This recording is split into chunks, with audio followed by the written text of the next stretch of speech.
So we do welcome you all to this IITPSA and Developer User Group webinar, welcoming Joanne Perold, our guest speaker, and Candice Mesk, who's going to be the webinar host.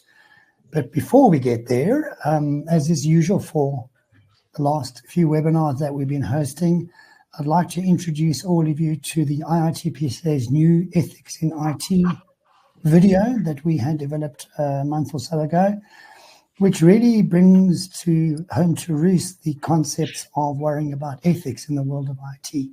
When we think of artificial intelligence, machine learning, and various other technologies that we deploy today, remembering to behave in an ethical fashion is something we should all be doing.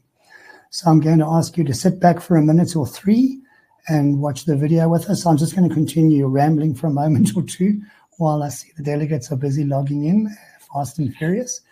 And as soon as I've given it a moment or so, we'll then go into the video and listen to a little bit about ethics in IT, whereafter I'll hand over to Candice and to Joanne. So thank you for joining us. We do appreciate your time, understanding it's Monday afternoon and probably still work hours for most of us. So do really get the best that you can out of the webinar. There is a chat forum, a chat group, so you can put your questions. There's a Q&A tab, and for general chat as well. So without further ado, I'm going to mute myself, turn off the camera, and put the video on ethics in ICT, and we look forward to joining with you in a couple of minutes. Thanks.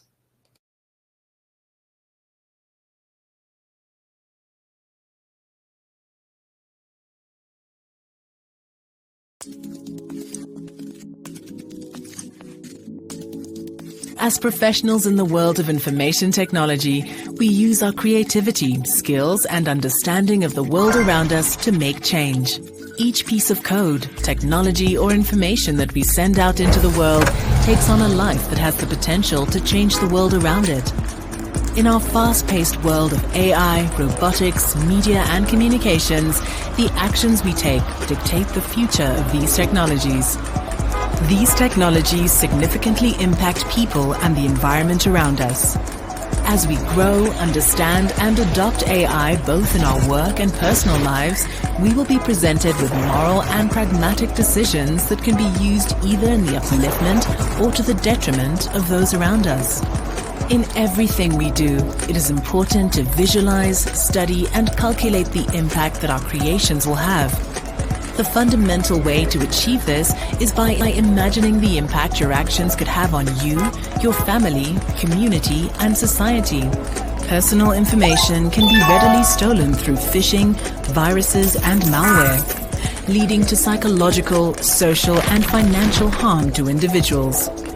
This abuse of personal information poses a threat not only to the affected individuals, but also to organizations at large. Imagine if this happened to you or your loved ones. We often underestimate the significance of our work, yet it's crucial to recognize that we are at the forefront of innovation. We play a pivotal role in propelling our world forward and shaping the future. We have the ability to mold our future into one that is filled with darkness, destruction, inequality, and unsustainability. It doesn't have to be this way, though. By using our skills, tools, and insights into the impacts our actions have on the world around us, we can build the future into something beautiful and exciting.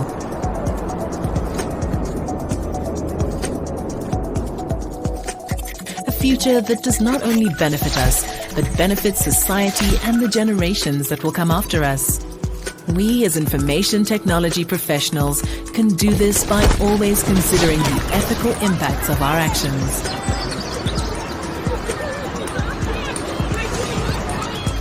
If you work in the ICT sector in South Africa, consider joining thousands of IT professionals committed to developing their unique skills across various sectors, all working towards building a stronger and more sustainable future for the greater good. To apply for membership with IITPSA, visit www.iitpsa.org.za.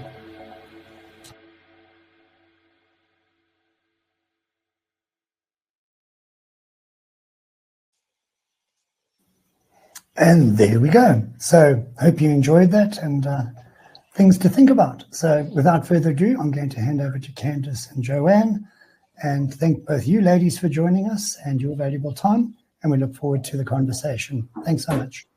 Thanks, Tony, and thank you, as always, to the Institute for facilitating these incredible webinars. We learn so much, and it's so convenient that we all can just log in from wherever we are and learn something new today. So this is our third in a series of DevOps. As Tony said, my name is Candice. I'm from the Developer User Group. That's the nonprofit organization that runs DevConf. And IITPSA is a partner of DevConf. So that's how we've all come together today. I met Jo a number of years ago. It's probably more than 10 now. She was working as an agile coach for a company called Agile 42. She did some incredible work there and has gone on to start her own company. Jo has learned from the best, and I think in South Africa, Jo is the best. So you're in very good hands today. We're going to be talking about HumanOps and the power and impact of effective communication. And I think, Jo, you're absolutely the most perfect person to do this talk. So I'm handing over to you. Thanks, Candice. Thank you so much. And it's so exciting to be here. So I really appreciate the invite. I'm just going to quickly get my presentation up and shared. And there we go. So hi, everyone. Yes, I am Jo, and I'm the director and a coach and a trainer at a small consultancy that I started a couple of years ago called Fathom. I've been working with different teams and different organizations for about 20 years now and doing all kinds of different things. But one of the things that I'm hugely passionate about is helping teams and just humans in general to communicate better. I feel like if we could learn to communicate effectively, then we can have huge impacts on what we build, on how we build it, on our ability to work together, to collaborate, to build the right stuff, to create shared understanding, all of these kinds of things. One of the things that I learned early on in my career is that the quality of the interactions between the members of a team or between the leader and the team members or members of an organization is directly proportional to the quality of the whatever it is that they're trying to create or to produce. And so for me, it's super important for us to learn how to work together and how to communicate effectively. And so I'm going to be sharing a whole lot of stuff with you on that. So I love this quote because it says a lot. This one and another one are two of my favorites about communication. So the single biggest problem in communication is the illusion that it's taken place. I think that sometimes we think that, oh, I said something, and so therefore, I've communicated. Everybody must know, they must understand, they must have heard what I said. When in actual fact, I think that a lot of the time that's not necessarily true. There's so many things that can impact the effectiveness of our communication and our ability to hear, understand each other and interpret what we're all saying. And so, so I think the first thing we need to do is we need to take a step back and become cognizant of the fact that just because we said it doesn't mean we communicated, or just because we said something or wrote something or shared something out into the world doesn't mean we communicated at all. In fact, I'm going to be sharing some stuff with you, but that doesn't mean you'll appreciate, understand, or even like everything that I share. So what are we going to do here today? We're doing some intros at the moment, and so that's what we're going to be doing.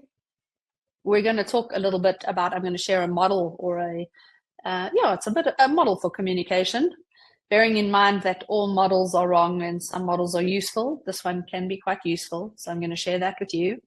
Then I'm going to explore a few different communication methods, right? So what are some typical ways in which people communicate that are quite different and can sometimes impact our ability to hear each other and understand each other? Then I'm going to share some solutions. What are some things that we can do in order to support good communication? And then we'll make space for questions. Alrighty. So another quote that I love is, nothing is so simple that it cannot be misunderstood.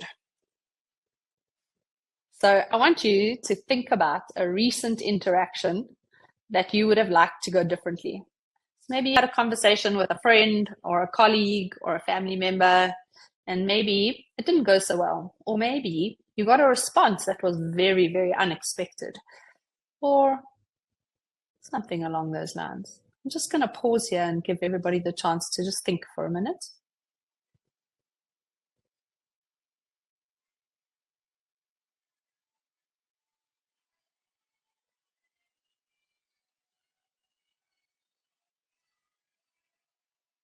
Okay, as we go forward, just hold that interaction in your mind and we'll circle back around to it at the end. So this comes from an amazing woman called Virginia Satir. She was a family therapist back in the 1980s, and she had a huge impact on enabling family systems to work better. But the funny thing about relationships and the funny thing about groups is it doesn't matter if they're families or teams or organizations or friends, that there's so many things that happen between the people that are the same. And so this model for interaction is something that I like to use to help me and other people to understand how interaction might take place, and for us to unpack the potential places where it could go wrong. I'm going to share this model with you. And like I say, all models are wrong and some models are useful. And let's see what we can learn. So the first step in interactions is that there's some sort of intake. So an example is right now, I'm sitting sharing information with you, and you're listening to my words and viewing my slides and looking at the images that I'm sharing. And then based on that intake, based on those words, based on those images, you're going to make some meaning out of that. You're going to shape some understanding. You're going to make some meaning. You're going to create an interpretation. And that interpretation is going to come from a place of your own personal life context. So it's going to come from the place of where you were born and the family you grew up in and the things that you believe and the filters that you have and the biases that you carry and the previous relationships that you've had in your life and the person sitting in front of you and your relationship with them. So all of those things have an impact on the meaning that we make. And then from that meaning, we might have some feelings. We might have some feelings about that meaning.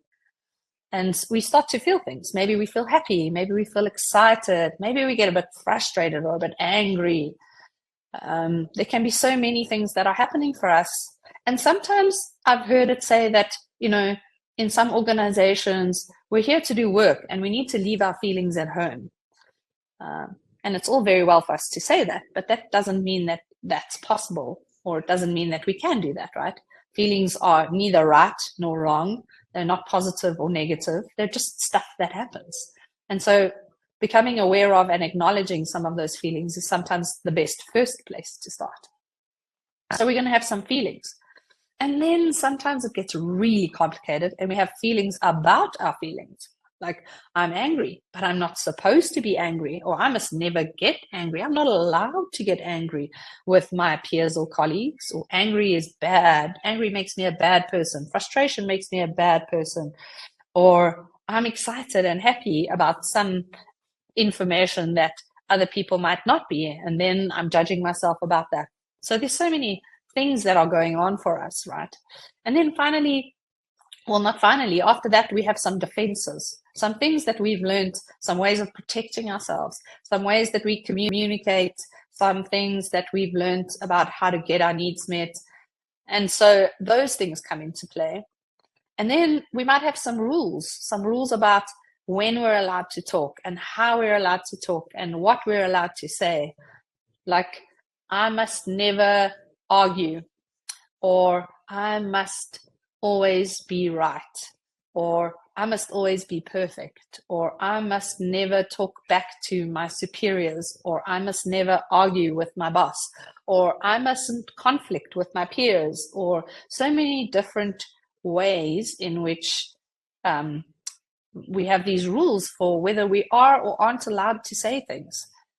And then based on all of that, finally we respond, So maybe I'm walking down the corridor and I see Candace, and Candace is walking towards me, and I say to Candace, "Hey Candace, how you doing?"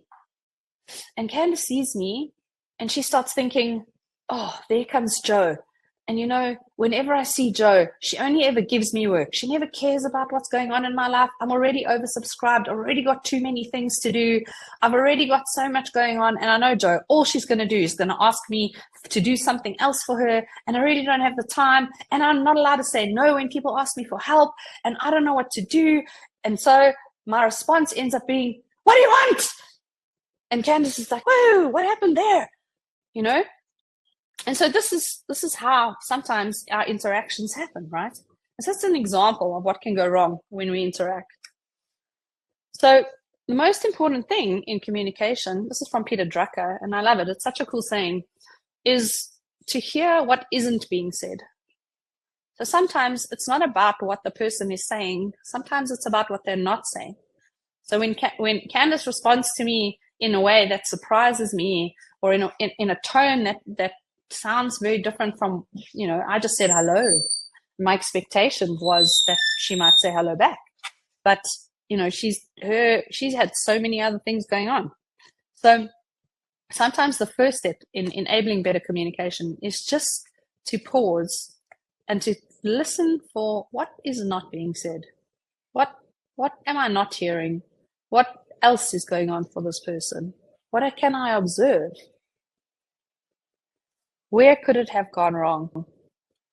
And so if we pause for a moment and we take that interaction model and we think, what are all the ways that this could have gone wrong? Well, first of all, from an intake perspective, there's many opportunities for things to go wrong. Sometimes people use different words that mean different things, use the same words that mean different things for each other. And so the intake can already be different. Sometimes people can't hear very well. Sometimes people have deep accents. And so an accent or a strange way of pronouncing things can impact what I hear. Sometimes people make meaning that is very different from what we intended. We don't intend for them to hear something, but that is what they hear. An example that I use sometimes is at home, I bought some dog food, and we have a dog food container where the dog food gets emptied into the container. And I bought the dog food, and I hadn't emptied it into the container yet. And my partner came home, Barry, and he opened the dog food, and he was emptying it into the container. And he had a question, and he said, why does the dog food never end up in the container? And what I heard, instead of the curious question of, I wonder why the dog food doesn't end up in the container, what I heard was, why are you so rubbish that you didn't put the dog food in the container? And so maybe we make some meaning about things that isn't even there. And then there's the feelings, so now I was feeling like rubbish, and I was feeling not good enough, and I was feeling all of these kinds of things. And sometimes we can get stuck in those feelings, and we can't stay in the curiosity or the trying to understand what the other person was really trying to say to us. And so there's all these different ways then that it can go wrong. So I'm going to pause here, and I'm going to give you a moment to just go back to that interaction, that original interaction that you had, and just to think about, knowing what you know now, where might it have gone wrong? Where could it have gone wrong?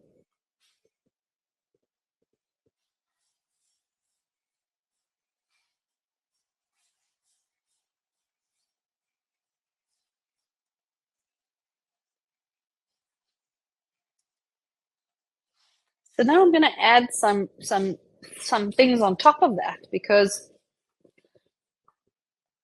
yes, exactly.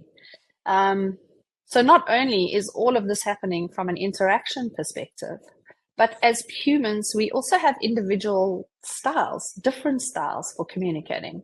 So I'm going to share some of the things, that we can layer on top of this and create some new ways to think about it.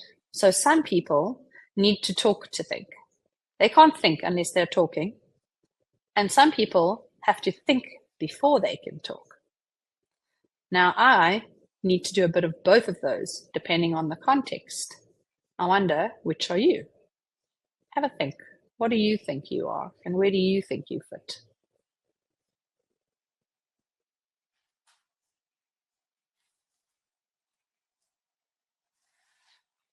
Some people like a lot of details. They want all the details. They need the details in order to understand something. They need details to make decisions. And some people are highlights package. After sentence number 3, they stopped listening to you anyway because they already knew what you meant. So they stopped listening to your words. They only need a few sentences in order to understand something. They can make decisions very quickly based on very little information. Which of those are you? Yes. Also, sometimes those who have highlights package get frustrated with the people who like the details, which is unfair. And sometimes they need to allow the questions and allow the space. What details might this person need? Or how can I give them more than they want?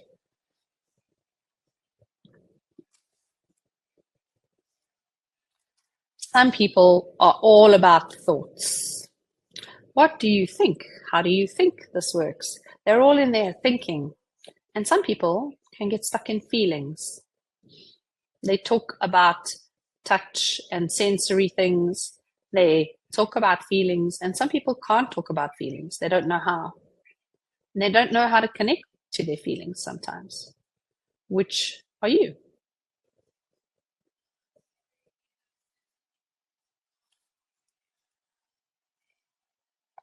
So now let's look again. Where could it go wrong?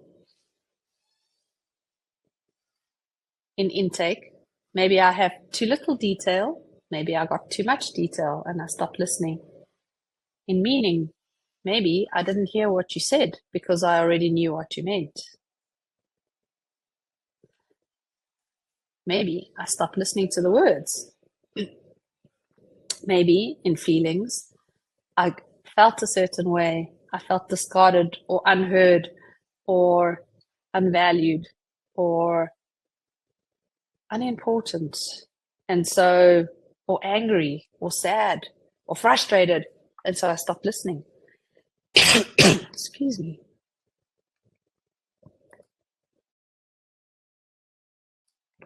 While I take a sip of water, maybe think about some of the things that I've shared and how could it go wrong?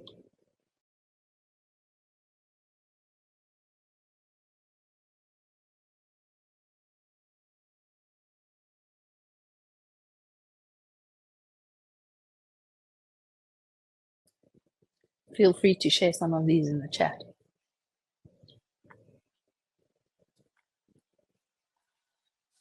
So what are some of the things that we can do about this? How can we improve this? So the first thing is we can use the rule of threes. What 3 meanings might people make from what I just said? What 3 things could affect what somebody heard? What 3 meanings can I make from what someone else is being said? How can I check what people are hearing and understanding from my words? If we're in a planning meeting, if we're trying to get shared understanding, I think these are especially important to get that shared meaning and that shared understanding. Am I talking about databases or connectivity or APIs? I might have different words for things other people are using. I might be talking about something in a different way and people might be misunderstanding me.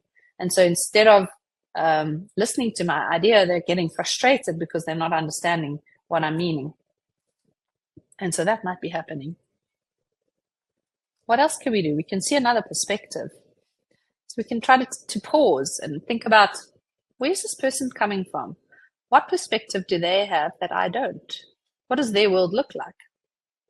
Maybe they're the database person and I'm the front-end person. And so they're seeing things via tables and relationships, and I'm seeing things via design and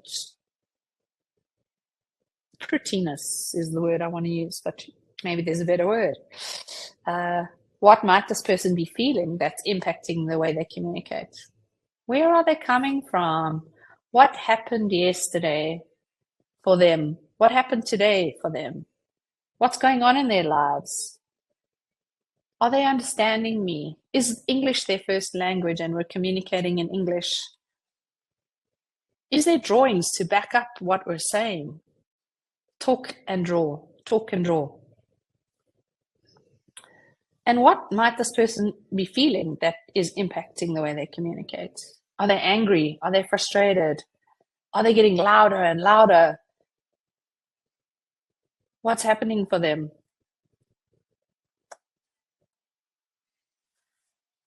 Be self-aware. You are your best gift. We can't control other people. We can't change what they're going to hear, and we can't be in their heads to read their minds. But so all we can do is be self-aware. All we can do is change ourselves. All we can do is become more effective by doing things differently and learning about how other people communicate, how we can be more effective, how we can be heard. What's going on for me right now? What's impacting the way I communicate in this moment? How might the way I say things be impacting others? Can other people hear me if I shout? Can other people hear me if I whisper? Do other people make the same connections that I'm making? Can I draw to become more clearer? To become more clearer, I don't think that's even a word. To become clearer. What are other ways that I can help people to hear what I'm saying, to check that the meaning that they made from the words that I used, to understand whether they know and are on the same page with what I'm trying to share? What did they hear that might not be what I said or what I meant? Maybe they heard additional words. Maybe they left out words. Maybe they were thinking about how I was just going to give them new work and they got frustrated with me and they didn't even hear what I said at all. So what are some of the things that can happen? So what I love about Virginia's model is that if we think about this and we think about the opportunities we have, right about there, between rules about commenting and our response, if we start to become conscious, if we start to think about how we communicate, we start to think about what we say, we start to think about how we're saying it, we start to think about what other people might be hearing. If we start to think about what other people are saying, if we start to really listen, we start to try and to make a shared meaning, then there's this opportunity for new possibilities, for options, for creating new things, and for infinite opportunities. That's what I love, the space of new possibilities, the space of, things can be different, the space of, what is it that I can do differently? The space of, where can I go differently? Yes. So there you go. What you say and what some people hear is not the same. Exactly. So sometimes it's helpful to ask them what they heard, to try to understand, is it the words that you're using? Is it the tone that you're using? Is it just their way of hearing things sometimes? And then what can you do differently? Maybe you can choose new words. Maybe you could draw things to help them see the perspective that you're trying to make. Maybe you could speak slower. Maybe you could pause and hear what they're saying. All of these are options that we can create, new possibilities. So now I want you to go back to your interaction that you thought of in the beginning and thinking about some of the things that you've heard and some of the things that you've seen here today. What would you change?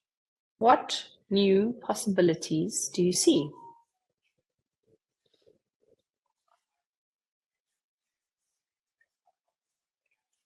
I'm going to give you a minute just to sit here and think about it.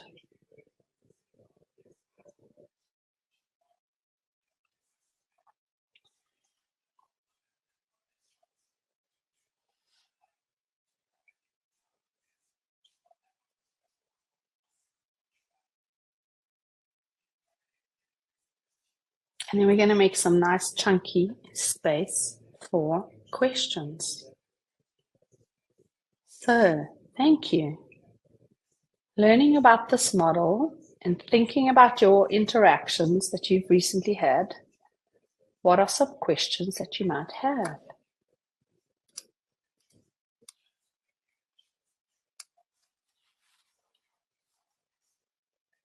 What do it say? So there was that fabulous question there, yes. I'm Yes. dying to hear the answer. Let's go back here. So what you say and what people hear is usually not the same, right? So what happens and what can you improve? So I think what causes this, it's helpful to ask them what they're hearing. So for me, I usually go back to the interaction model and I start to think about, where could this have gone wrong? Is it the words that I use? So is it at intake? Is it the way that I pronounce certain words the problem? Is it the words that I choose when I'm trying to explain something that's the problem? Maybe there's parallel meanings or they're hearing different things. And so sometimes I start with, it sounds like you don't have the same meaning. You're not understanding what I meant to say, or maybe you're not making the meaning that I meant. Can you tell me what meaning you're making? What are you hearing right now from the words that I'm using?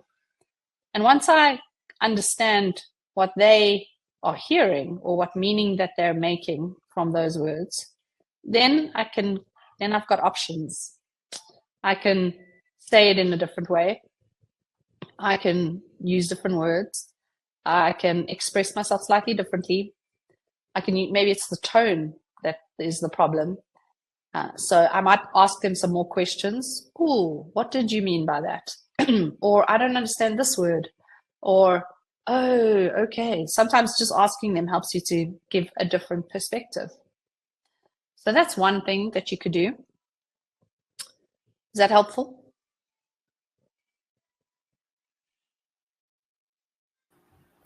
You know, what you're describing here, Joe, reminds me so much of Brene Brown.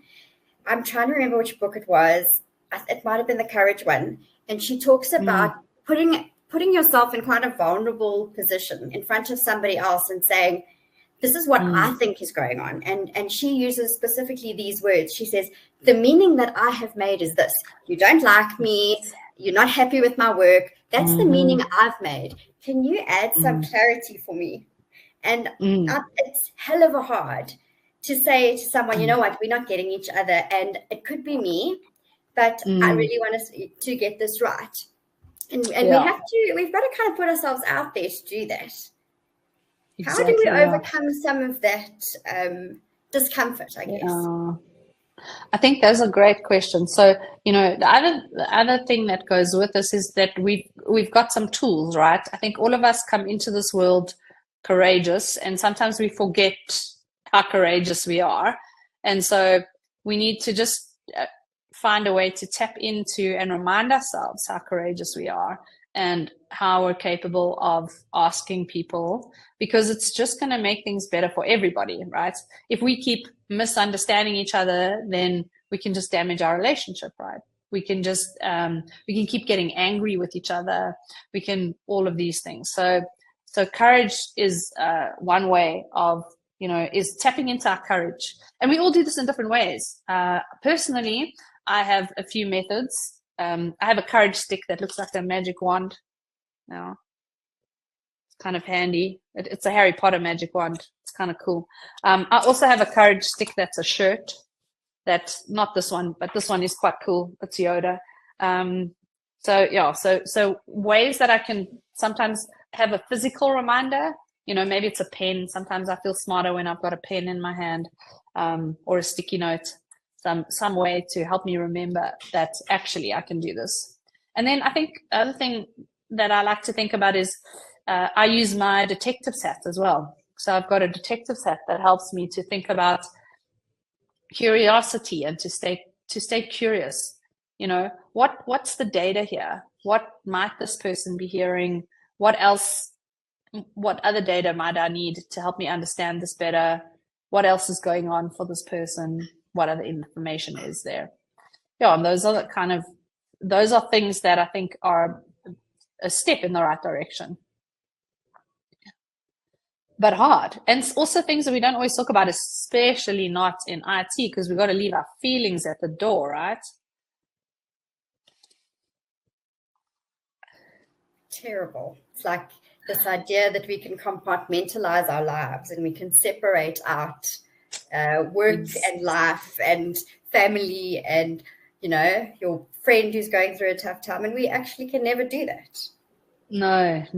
And sometimes, that's the thing that gets in the way. So I'm super preoccupied about something. And so because I'm preoccupied, I'm not really here and I'm not really paying attention.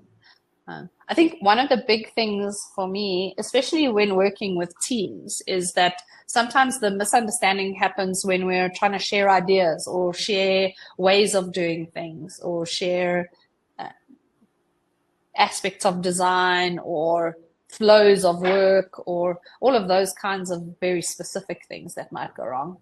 And for those, I always encourage people, don't just talk about it, use other mechanisms for communication, So talk, draw, make sure that we're creating a shared space, shared documentation, create space for people to type, how can we expand on the mechanisms that we're using to communicate in order to create shared meaning together?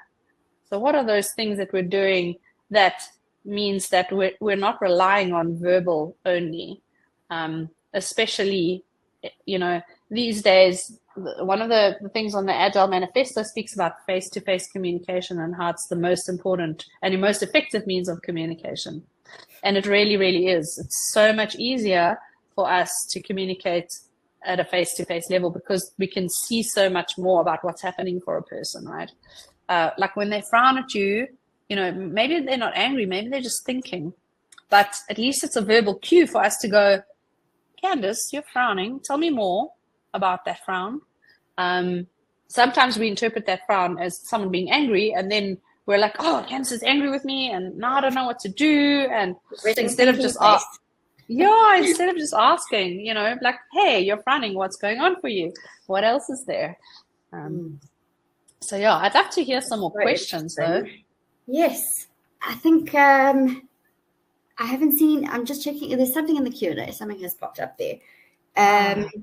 There we go. So I think this one might be from Tony. Isn't part of the problem the fact that we all communicate and don't necessarily believe that there's a need to improve on it or vary it for different audiences? And I think that different audiences thing is so critical now because we're multidisciplinary at work.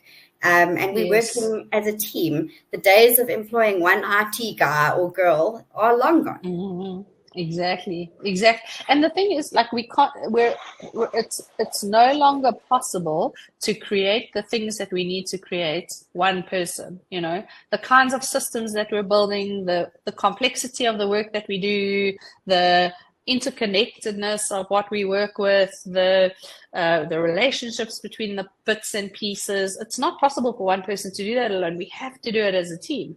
And so, it's crucial that we learn to communicate and to collaborate effectively. And I think to Tony's points, I think sometimes we don't know that, if I just go back a couple of slides, sometimes we don't know that other people need to talk to think because we need to think first. And so they're like busy talking and we don't realize that they're thinking. And so, before I knew this, what happened for me was that someone would be talking to think. And I would think that these were all fully formed ideas and that I needed to, like, this was it, and then only afterwards that I realized that's not it. This person's just thinking out loud. Just let them finish. And then you, contribute But I think we also need to create space where the mechanisms for both kinds of people are available, right? So we can't just have verbal conversation. We need to talk, and then we need to make space for people to think and process some of what they've heard so that they can, come up with their own ideas. And sometimes we're like in the space, we're fast. And some people are just thinking very fast, and they're, all these things are happening, and there's not space for anyone else in the room to, contribute or to do anything. I bet maybe some of you have got a team member who has that, or maybe you are that person, and that's okay. We all, like, I've been that person, So yeah, we got a new question from Pesh. Yes, exactly. The receiver doesn't understand. I think it's very important to go back again. So even when it's very clear that what you've communicated, no matter how much the person says, yeah, I know what you mean, you can clearly see they don't. And I've had that a few times. Oh, I know what you mean. No, you don't know what I mean. Let's backtrack. So that's when I ask them, what did you hear me say? What meaning are you making? What meaning are you making? Let's kind of go there. And then, get them to verbalize it so that then we can come back to another space and say, okay, so here's where we're missing each other, or I think we're missing each other over here. That's not what I meant. But I have also, there's some people who, in certain contexts and with certain things, they just can't hear another perspective, and that's really hard. I've had that before as well. It's like sometimes you work with people and they're not capable of hearing another perspective for certain things. And that's really difficult and really frustrating. And I've learned that sometimes with those people, doesn't matter what I say, doesn't matter how I say it, doesn't matter how many times I say it, they can't hear something different. And so, then I need new strategies. I need to let it go. I need to move on. I need to find a different team. I need to work in a different place. I need to, depending on what else is happening in that moment. Yeah. So, but great question. I would keep going. There's so much that one can talk about and dive into with these things. I want to ask you something that's probably quite meta.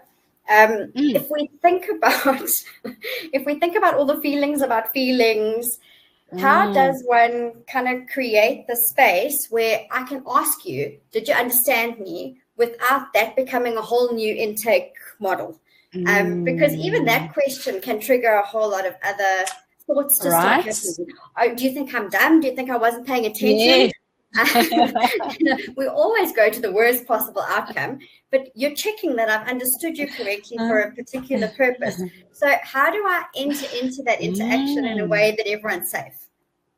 Yeah, that's a great question, Candice, because I think that exactly that. So the thing is, like, the minute you ask that question, you're right back into intake anyway, whether you like it or not, right? So then things are happening, and somebody might make meaning of that is, oh, does this person think I'm stupid? What is happening for me? Blah blah blah.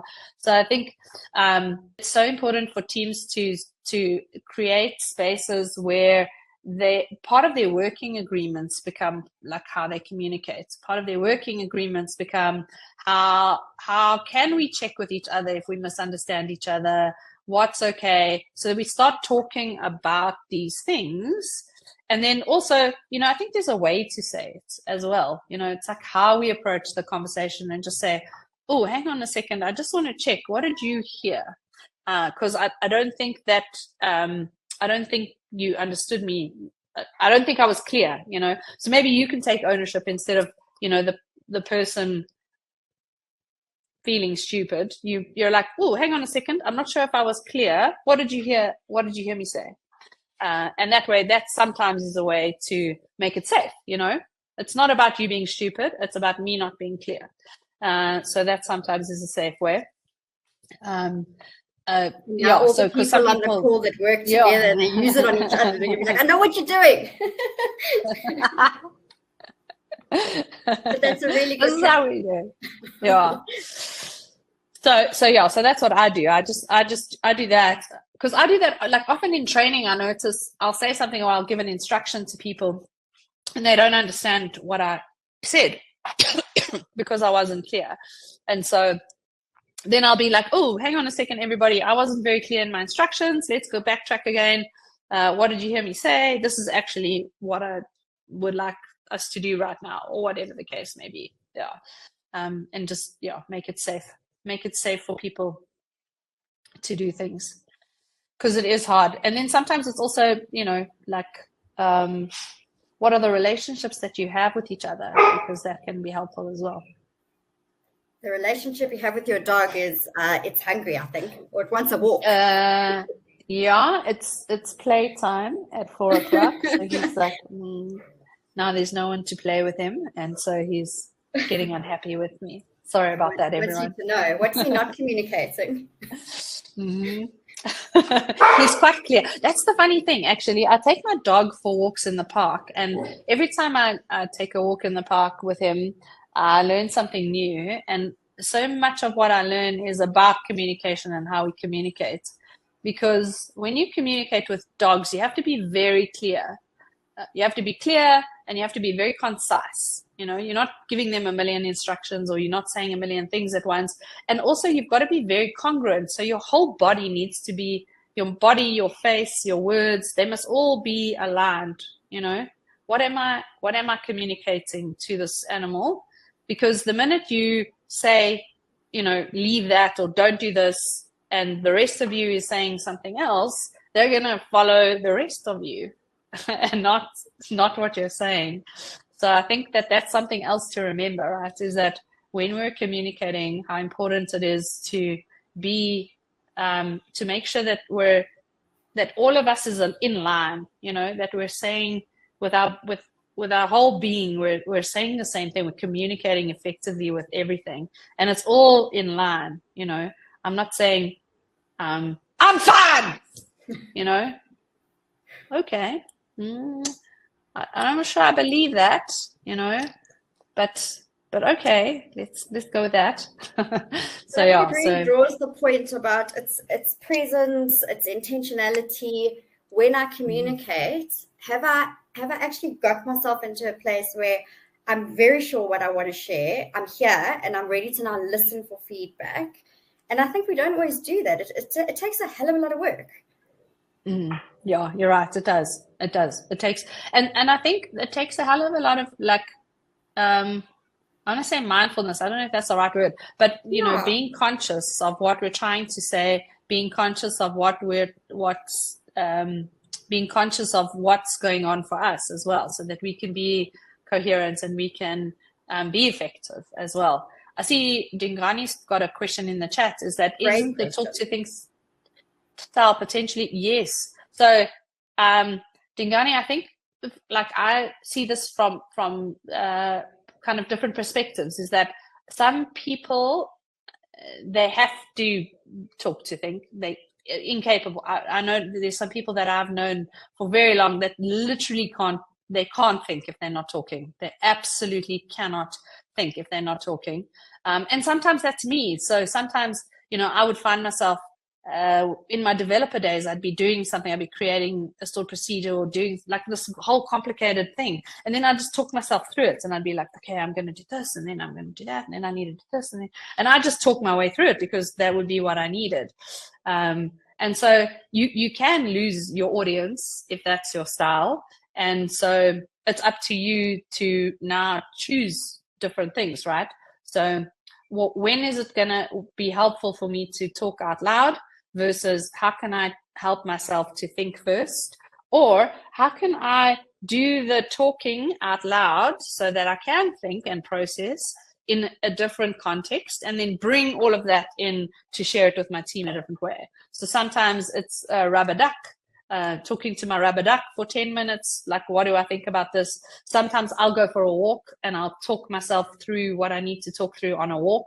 I'll literally go for a walk and talk out loud to myself the whole time. Sometimes you need an expert opinion, you know what I'm saying? And so sometimes I'll do that, and then I'll be able to have enough of coherent thought to bring it back to a group of people. I think sometimes if we work in teams and we recognize that we've got a team member who needs to talk out loud, we can do a few different things, right? We can make space for that team member to think out loud and just say, Bob, we know you need to think out loud, so go, and we're going to listen and take some notes because maybe there's some good ideas in there. And then we'll build on that and, give Bob a time box, like 10 minutes, think out loud, or 5 minutes, or whatever it is.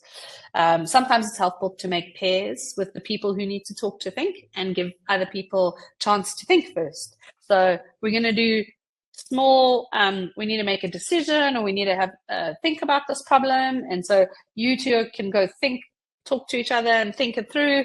And the rest of us are just going to think first and then make some sticky notes and some notes here on a whiteboard or whatever. So we can make space for those different talking styles. Because you're right. You can lose people. So for me personally, I've learned that if I need to share information with somebody and they're, for example, a highlights package person, then I need to say it in 3 sentences or less. And if they're a detail person, then they can ask for more detail. So I'll default to give highlights package, and then if people want more detail, make space for more detail afterwards. But that way, I can kind of, make sure that I'm giving the most effective opportunity for the most number of people to hear me.